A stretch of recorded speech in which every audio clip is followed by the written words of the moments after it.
তোমার দূরে সরে যাওয়া, কথার ভেতরে বদলে যাওয়া স্বর, অকারণে নীরব হয়ে যাওয়া, এসব কিছুই তো আগেই বলে দিচ্ছিল। আমি আর আর তোমার প্রয়োজনের ভেতর নেই। তুমি নতুন শুরু খুঁজছিলে, কিন্তু সেটা আমার সাথে না, অন্য কারোর সাথে। আর আমাকে ধরে রাখার যতটুকু চেষ্টা ছিল, সেটাও শুধু সময় কাটানোর মতো, যেন হঠাৎ করে কিছু ভেঙে না পড়ে। আমি বুঝতাম, তবুও জিজ্ঞেস করিনি, কারণ সত্যিটা শোনার সাহস ছিল না। মনে হতো, যদি না বলো,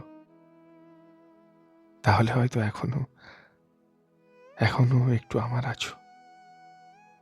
কিন্তু সত্যি তো থেমে থাকে না, একসময় স্পষ্ট হয়ে যায়। আমি শুধু একটা পথ ছিলাম, যেখানে একটু থেমে তুমি অন্য কারোর কাছে যাওয়ার সাহস জুগিয়েছ। আজ আর কোনো অভিযোগ নেই, শুধু একটা আফসোস। আমি সব বুঝেও নিজেকে সরিয়ে নিতে পারিনি। এখন বুঝি, আমি কখনোই তোমার গন্তব্য ছিলাম না, ছিলাম শুধু একটু বিরতি।